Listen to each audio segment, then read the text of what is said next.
మీరు మన ఛానల్‌లో ఫస్ట్ టైమ్ వీడియో చూస్తున్నట్లు please like and subscribe. Petrol, diesel ఎలా తయారు చేస్తారో మీకు తెలుసా? ఈ రోజుల్లో పెట్రోల్, డీజిల్ రేట్స్ విపరీతంగా పెరుగుతున్నాయి. ఫ్యూచర్‌లో పెట్రోల్, డీజిల్ కొనడానికి లోన్ కూడా తీసుకోవాల్సొస్తుందేమో. పెట్రోల్ రేట్ 1993లో 12.23 పైసా ఉండేది లీటర్. ఇప్పుడు 107.4 పైసా ఉంది. అసలు ఈ పెట్రోల్, డీజిల్ ఎందుకు ఇంత రేట్స్ పెరుగుతున్నాయో మీకు తెలుసా? అసలు ఎలా తయారు చేస్తారో ఎప్పుడైనా ఆలోచించారా? ఈ ప్రాసెస్ తెలుసుకోవాలంటే ఈ వీడియోని స్కిప్ చేయకుండా లాస్ట్ వరకు చూడండి. పెట్రోల్, డీజిల్ తయారు చేయడం చాలా ఈజీ అనుకుంటారు చాలామంది. కానీ దీని తయారీ విధంగానే ఇది ఇంత ఖరీదుగా మారింది. దీన్ని తయారు చేయడానికి కొన్ని కంపెనీస్ కొన్ని కోట్లు ఖర్చు పెడతాయి. ఏ కంపెనీ అయినా దీన్ని భూమి నుండి తీసి డైరెక్ట్‌గా అమ్మరు. దీన్ని తయారు చేయడానికి చాలా కష్టపడతారు. ఈ పెట్రోల్, డీజిల్ భూమి లోపల నల్లని చక్కటి ద్రవంలా ఉంటుంది. దీన్ని పెట్రోలియం అంటారు. పెట్రోలియం నుండి పెట్రోల్, డీజిల్‌ని తయారు చేస్తారు. పెట్రోలియం అనేది ఒక లాటిన్ వర్డ్, అంటే రాళ్ళ నుండి దొరికే ఆయిల్ అని దీనికి అర్థం.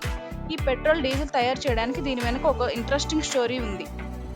ఇప్పటికి వేల లక్షల సంవత్సరాల క్రితం నుండి భూమి మీద జరిగే వినాశనాల వల్ల చెట్లు, జంతువులు భూమి లోపలికి కూరుకుపోయాయి. వేల సంవత్సరాలు అవి లోపడే ఉండడం వల్ల అవి పెట్రోల్‌గా మారతాయి. ఇవి వేల సంవత్సరాలు భూమిలో కూరుకుపోయి ఉండడం వల్ల భూమి లోపల ఉండే హీట్ అండ్ ప్రెషర్ వల్ల లిక్విడ్‌గా మారతాయి. ఇలాంటి చాలా సోర్సెస్ ఇప్పటికీ మా భూమి క్రింద సముద్రం లోపల ఉన్నాయి. పెట్రోల్‌తో ఉన్న అవసరాలు తెలుసుకున్న తర్వాత పెద్ద పెద్ద బావులు చేసి వాటి నుండి పెట్రోల్ తీయడం స్టార్ట్ చేశారు. పెట్రోల్ రాలో క్రూడ్ ఆయిల్ కూడా ఉంటుంది. ఈ క్రూడ్ ఆయిల్‌లో పెట్రోల్, నాఫ్తా, కిరోసిన్, డీజిల్ ఉంటాయి. ఒకసారి బయటకు తీసిన క్రూడ్ ఆయిల్‌ని ఫ్యాక్టరీలోకి తీసుకెళ్తారు. ఈ ఫ్యాక్టరీని రిఫైనరీ అంటారు. ఈ క్రూడ్ ఆయిల్ అన్ని ప్లేసెస్‌లో దొరకదు. ఇది ప్రపంచంలో కొన్ని ప్లేసెస్‌లో మాత్రమే దొరుకుతుంది. ఈ క్రూడ్ ఆయిల్ భూమిలో, సముద్రంలో దొరుకుతుంది. సముద్రంలో దొరికే క్రూడ్ ఆయిల్ తీయడానికి ఫ్లోటింగ్ రిఫైనరీని నిర్మించవలసి వస్తుంది. భూమిలో క్రూడ్ ఆయిల్‌ని తీయడానికి బావులు తవ్వుతారు. కానీ దానిని సముద్రం లోపల కానీ, భూమి లోపల కానీ వెతకడానికి చాలా సంవత్సరాలు పడుతుంది. దీనికోసం కోట్లు కూడా ఖర్చు పెట్టవలసి వస్తుంది. సముద్రం నుండి క్రూడ్ ఆయిల్ తీయడానికి ఎక్కువ రేట్స్ ఉండే పెద్ద పెద్ద మిషన్స్ యూజ్ చేస్తూ ఉంటారు. ఈ ఆయిల్ ఒక ప్లేస్ నుండి వేరే ప్లేస్‌కి కూడా తీసుకెళ్తూ ఉంటారు. ఒకసారి సముద్రంలో ఆయిల్ దొరకగానే తర్వాత ఆ మిషన్స్‌తో చుట్టూ ఉన్న రాళ్ళతో కట్టి ఉంచుతుంటారు. మిషన్ అటు ఇటు కదలకుండా ఇలా చేస్తారు. ఆ తర్వాత సముద్రంలో డ్రిల్ చేస్తారు. మన ఇంట్లో బోరింగ్ వేయడానికి ఎలా డ్రిల్ చేస్తారో అలా చేస్తారు. ఈ డ్రిల్ కొన్ని వేల అడుగులు డ్రిల్ చేస్తారు.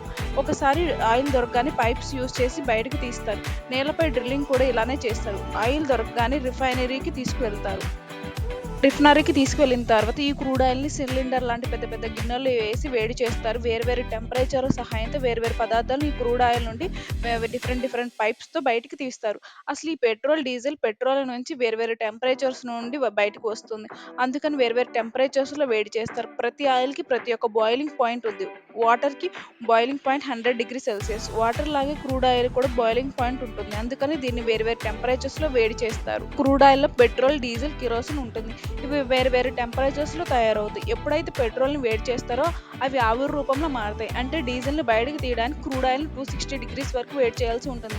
40° దగ్గర పెట్రోల్ వస్తుంది. 160° దగ్గర కిరోసిన్ వస్తుంది. ఇలాంటి కాంప్లెక్స్ ప్రాసెస్‌లో పెట్రోల్, డీజిల్ తయారవుతాయి.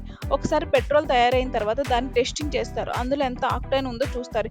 ఎంత ఎక్కువ ఆక్టేన్ ఉంటే అంత కాస్ట్ ఎక్కువ. అంటే ఇదంతా ప్యూర్‌గా ఉన్నట్టు. దీన్ని తయారు చేసిన తర్వాత ట్యాంకర్స్‌లో ఫిల్ చేసి ట్రాన్స్‌పోర్ట్ చేస్తారు. దీనికోసం చాలా కోట్ల రూపాయలు ఖర్చవుతాయి. దీనికోసం Indian oil and Reliance companies చాలా కోట్లు ఖర్చు పెడుతున్నాయి. ఇది ఎందుకు ఇంత కాస్ట్ అనేది తెలుసుకుందాం. ఫస్ట్ రీజన్ పెట్రోల్‌ని బయటకు తీసే ప్రాసెస్‌ని డిస్టిలేషన్ అంటారు. ఈ ప్రాసెస్ వల్ల దీనికి డిఫరెంట్ కాస్ట్ అవుతుంది. ఏ దేశంలో రిజర్వేషన్ ఉంటాయో అక్కడ ఆయిల్ కాస్ట్ తక్కువ. ఏ దేశంలో రిజర్వేషన్ ఉండదో అక్కడ ఆయిల్ కాస్ట్ ఎక్కువ. ఈ పెట్రోల్ కాస్ట్ ఎప్పుడు పెరుగుతూనే ఉంటాయి. ఎందుకంటే ఈ పెట్రోల్ నాన్ రిలయబుల్ సోర్స్ కాబట్టి. అంటే దీనిని ఒకసారి యూజ్ చేసిన తర్వాత మళ్ళీ యూజ్ చేయలేం కాబట్టి.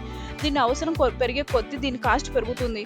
పెట్రోల్ కాస్ట్ ఒక్కొక్క కంట్రీస్‌లో ఒక్కోలా ఉంటుంది. ఎందుకంటే పెట్రోల్ దొరికే ప్లేస్‌ని బట్టి ఉంటుంది. మీకు మా కంటెంట్ నచ్చినట్లయితే ప్లీజ్ లైక్ అండ్ షేర్. ఇలాంటి ఇంట్రెస్టింగ్ టాపిక్స్ తెలుసుకోవాలంటే లైఫ్ ఆఫ్ స్టోరీస్ ఛానల్‌ని సబ్స్క్రైబ్ చేయండి. అలానే కామెంట్ చేయండి.